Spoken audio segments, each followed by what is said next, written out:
Brain हमारे पूरे body को कमांड एंड कंट्रोल करता है। ब्रेन हमारे बॉडी का सबसे इंपॉर्टेंट पार्ट होता है। इस ब्रेन में बिलियंस ऑफ न्यूरॉन्स होते हैं। अब न्यूरॉन्स क्या होते हैं, इसके स्ट्रक्चर क्या होते हैं, इसके टाइप कितने होते हैं, इस वीडियो को देखिएगा। इस वीडियो में आपको काफ़ी अच्छे से पता चलेगा न्यूरॉन्स के बारे में। तो ये वीडियो आपको इसी वीडियो के प्लेलिस्ट में मिल जाएगा। अब इस न्यूरॉन्स में सेंट्रोसोम नहीं होता है और सेंट्रोसोम के नहीं होने की वजह से सेल डिवाइड नहीं कर सकता, और जब न्यूरॉन्स डिवाइड नहीं करेंगे तो नए नए न्यूरॉन्स नहीं बन सकते हैं, और जब ये नए नए न्यूरॉन्स नहीं बनेंगे तो इसमें ट्यूमर्स की भी संभावना कम होती है। हम लोग फिक्स नंबर ऑफ न्यूरॉन्स के साथ पैदा होते हैं, और जैसे जैसे हम लोग ओल्ड एज में चले जाते हैं वैसे वैसे ही न्यूरॉन्स कम होते जाते हैं। इसलिए ओल्ड एज में ब्रेन में आपने देखा होगा कि सोच समझ की कमी हो जाती है, मेमोरी की कमी हो जाती है, मेमोरी लॉस होने लगता है, क्योंकि ये नए नए न्यूरॉन्स नहीं बन पाते हमारे ब्रेन के अंदर। क्योंकि ब्रेन इतना इंपॉर्टेंट है तो ये काफ़ी ज़्यादा प्रोटेक्टेड भी होता है। अब इस ब्रेन के ऊपर 3 लेयर होते हैं जिसको तीनों मिला करके मेनिंजेस बोलते हैं, और जो फर्स्ट लेयर होता है जो इस न्यूरॉन्स के टच में होता है उसको बोलते हैं पाया मैटर। उसके बाद मिडिल लेयर को एरेक्नोइड मैटर बोलते हैं, और सबसे आउटर लेयर को ड्यूरा मैटर बोलते हैं। फिर उसके ऊपर 8 हड्डियों का बना एक क्रेनियम होता है। ये क्रेनियम काफ़ी ज़्यादा प्रोटेक्शन में रखता है हमारे न्यूरॉन्स को। ये जो क्रेनियम होते हैं उसमें 8 हड्डी होती है। फ्रंटल वाले में एक होता है फ्रंटल बोन जो एक होते हैं, ऑक्सीपिटल बोन जो एक होते हैं, फिर दोनों साइड से पेराइटल होते हैं जिसकी संख्या 2 हो जाएगी, फिर टेम्पोरल होते हैं जो 2 हो जाएंगे, एक इथमॉइड और एक स्फेनॉइड बोन होता है। तो टोटल 8 बोन होते हैं पूरे क्रेनियम में। फिर उसके ऊपर स्किन होता है, अगर हेयर है तो हेयर हो जाएगा। तो इस तरह से पूरा प्रोटेक्टेड रहता है हमारा न्यूरॉन्स। इस ब्रेन को 3 पार्ट में डिवाइड किया गया है, फोर ब्रेन, मिड ब्रेन और हाइंड ब्रेन। ये जो फोर ब्रेन होता है उसमें ओल्फैक्टरी रीजन होता है, इसमें डायनसेफ्लॉन होता है। डायनसेफ्लॉन फिर 3 पार्ट में होता है, हाइपोथैलेमस, एपिथैलेमस और थैलेमस। और इसमें तीसरा पार्ट जो होता है वो पूरे ब्रेन का सबसे बड़ा पार्ट होता है, लगभग 60% वही पार्ट होता है जिसको सेरिब्रम बोलते हैं। ये सब फोर ब्रेन के पार्ट हैं। फिर मिड ब्रेन में जो वेंट्रल यानी कि आगे की तरफ क्रूरा सेरिब्राई होता है, 4 ऑप्टिक लोब्स होते हैं जिसको कॉर्पोरा क्वाड्रिजेमिना बोलते हैं। फिर आता है हाइंड ब्रेन। हाइंड ब्रेन में पोन्स वेरुलाई होता है, मेडुला ओब्लोंगेटा होता है, और तीसरा सेरिबेलम होता है। सेरिबेलम को सेकंड ब्रेन भी कहा जाता है। ब्रेन में 2 हेमिस्फीयर सेरिब्रम होता है, एक लेफ्ट होता है और एक राइट होता है। इन दोनों के बीच में एक नर्व का ट्रैक्ट होता है जिसको कॉर्पस कैलोसम बोलते हैं। ये जो आप फोटो देख रहे हो एक्चुअली इस टाइप का दिख रहे हो कि ये एक इधर से सेरिब्रम है और एक इधर से सेरिब्रम है। अगर इस साइड का सेरिब्रम हेमिस्फीयर जो है अगर मैं निकाल दूं तो कुछ इस टाइप का स्ट्रक्चर आपको दिखाई देगा। तो इस स्ट्रक्चर में जो आप देख रहे हो कॉर्पस कैलोसम जो इन दोनों सेरिब्रम को ज्वाइन करता है, इसमें गड्ढा है, नर्व ट्रैक है जिसको कॉर्पस कैलोसम बोला जाता है। ये जो सेरिब्रम होता है वो काफी कॉन्वोल्यूटेड स्ट्रक्चर होता है ताकि इसमें ज्यादा से ज्यादा न्यूरॉन्स आ सके।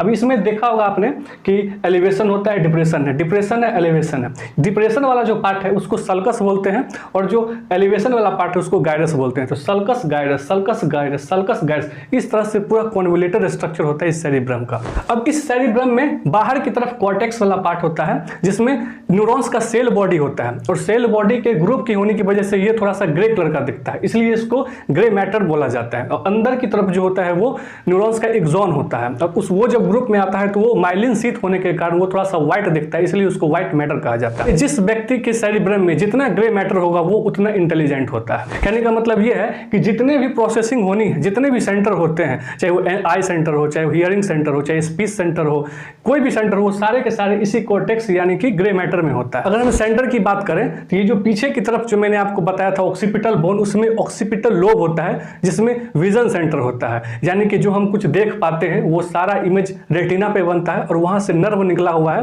वो नर्व इसी सेंटर के पास जाते हैं जिससे हम प्रीवियस बेसिस के एक्सपीरियंस पे किसी चीज को रिकॉग्नाइज कर पाते हैं, ये सोच और समझ पाते हैं कि वो चीज मैंने जो देखा वो चीज क्या थी, या फिर कोई भी इंसान को पहचान पाते हैं। सारा का सेंटर इसी ऑक्सीपिटल लोब में ये सेंटर होते हैं, इसमें विजनरी सेंटर होता है। ये जो टेम्पोरल बोन होता है इसी टेम्पोरल लोब में हियरिंग सेंटर होता है और स्मेल सेंटर होता है, यानी कि जो हम सुन पाते हैं, लैंग्वेज को अंडरस्टैंड कर पाते हैं, या किसी स्मेल को हम सुगंध ले पाते हैं, वो सारा का सारा सेंटर जो होता है इसी टेम्पोरल लोब में होता है। इस पेराइटल लोब में जो पेराइटल बोन मैंने बताया था दोनों साइड से, इस पेराइटल लोब में हमारा जो पेन अगर पेन एहसास हो मेरे को, या फिर टच एहसास हो, या फिर कोई ठंडा गर्म किसी शरीर के पार्ट पे गिर जाए, तो उन सबको जो सेंसेस देता है वो इसी सेंटर पे आता है। ये जो फ्रंटल लोब होता है इसमें मोटर एरियाज होते हैं, यानी कि जितनी भी प्रोसेसिंग होगी, जितने भी सेंटर है उन सबका जो प्रोसेसिंग होगा इस मोटर नर्व्स के द्वारा पूरे बॉडी के इंफॉर्मेशन में दिया जाएगा। ये सारा इंफॉर्मेशन बॉडी तक पहुंचा दिया जाएगा। और यहाँ पे जो स्पीकिंग सेंटर होता है इसी फ्रंटल लोब में होता है, जो हम बोल पाते हैं। अगर किसी व्यक्ति को फ्रंटल लोब में चोट लग गया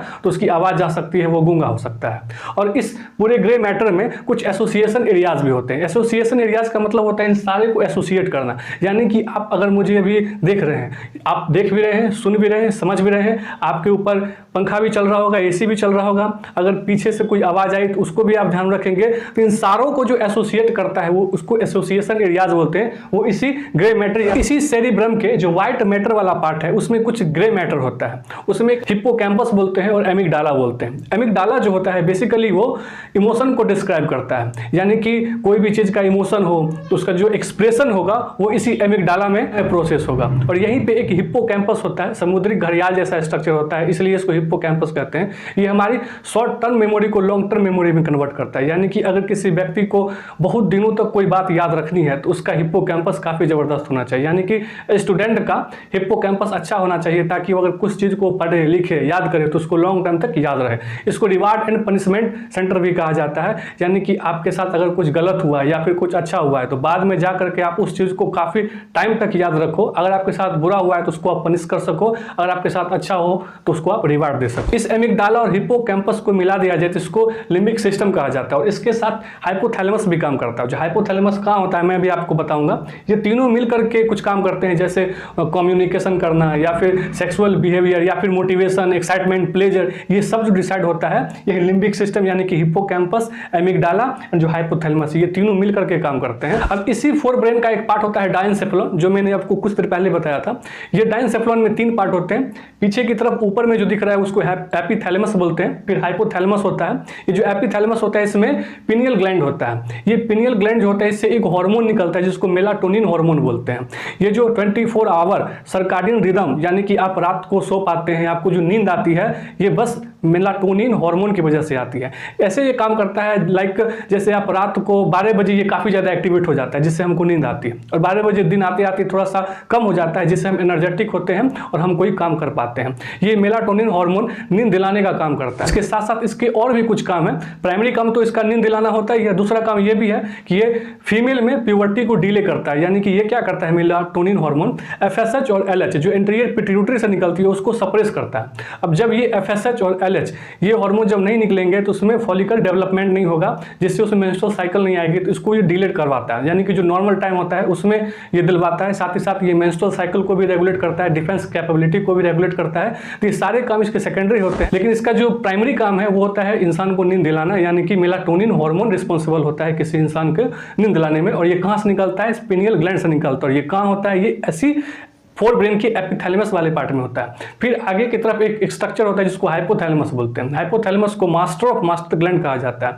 इसलिए कहा जाता है क्योंकि एक पिनियल ग्लैंड होता है, ये जो स्फिनॉइड कैविटी होती है उसमें एक गड्ढा होता है जिसको सेला टर्सिका बोलते हैं। इसी सेला टर्सिका से एक इन्फंडिबुलम निकलता है, पी साइज का स्ट्रक्चर होता है जिसको पिट्यूटरी ग्लैंड बोलते हैं। ये पिट्यूटरी ग्लैंड जो होता है इससे बहुत सारे हार्मोन निकलते हैं जो पूरे बॉडी को कंट्रोल करके रखता है, इसलिए इसको मास्टर ग्लैंड बोलते हैं। और इस पिट्यूटरी के ऊपर दादागिरी करता है हाइपोथैलेमस, इसलिए हाइपोथैलेमस को मास्टर ऑफ मास्टर ग्लैंड कहा जाता है। इस हाइपोथैलेमस में थर्मो रेगुलेशन यानी कि टेम्परेचर का कम या ज्यादा होना ये भी रेगुलेट होता है। इसमें थर्स्ट सेंटर होता है, हंगर सेंटर होता है, यानी कि आपको जब भूख लगी है तो इसी हाइपोथैलेमस की वजह से होता है। आपको प्यास लगी है इसी हाइपोथैलेमस की वजह से होता है। आप जब पानी अच्छे तरह से पी लेते हो, खाने अच्छे तरीके से खा लेते हो, आपको जो तृप्ति मिलती है वो बस और बस इस हाइपोथैलेमस की वजह से होता है। हाइपोथैलेमस काफ़ी इंपॉर्टेंट पार्ट होता है इस पूरे ब्रेन का। उसके बाद फिर थैलेमस होता है, ये रिले सेंटर का काम करता है, यानी कि पूरे इंफॉर्मेशन को रिले करवाता है।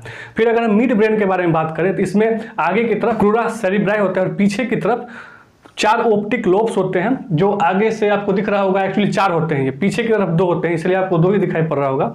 बेसिकली ये जो होता है, जो विजन होता है, जो ऑडिटरी होता है, ये जो हम सुन पाते हैं, देख पाते हैं, एक्चुअली इन सब को रिफ्लेक्सेज कंट्रोल करता है ये। यानी कि आप ऐसे देख रहे हैं, पीछे से आपको पुकारा, अचानक आप घूम जाते हैं, या फिर आप कहीं जा रहे हैं या फिर बैठे हुए, अचानक आपके आंख में कुछ गिरा तो अचानक से आप पलक झपक लेते हैं, ये सब रिफ्लेक्सेज होता है।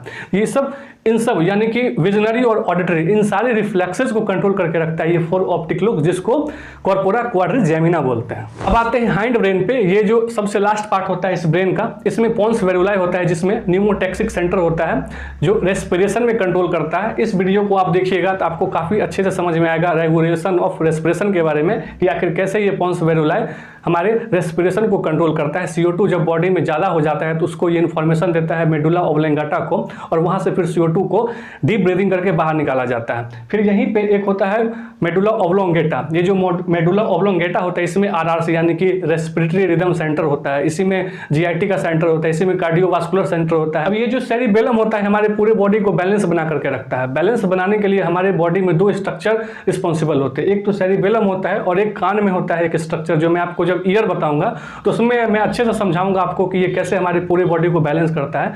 अभी अगर हम देखिए सेरिबेलम में, तो अगर किसी इंसान ने अगर काफ़ी ज़्यादा वाइन पी लिया है, ड्रिंक कर लिया है, तो उसकी चाल लड़खड़ाने लगती है। एक्चुअली उसका सेरिबेलम जो होता है वो अफेक्ट कर जाता है। साथ ही साथ ये जो आप अच्छे तरह से जो सुई में जो धागा आसानी से डाल पाते हैं, वो इसलिए अच्छे से डाल पाते हैं क्योंकि आपका सेरिबेलम बहुत अच्छा है। जिसका सेरिबेलम जितना अच्छा होगा वो उतने अच्छे से शार्प होगा, उतने अच्छे से सुई में धागा डाल सकता है।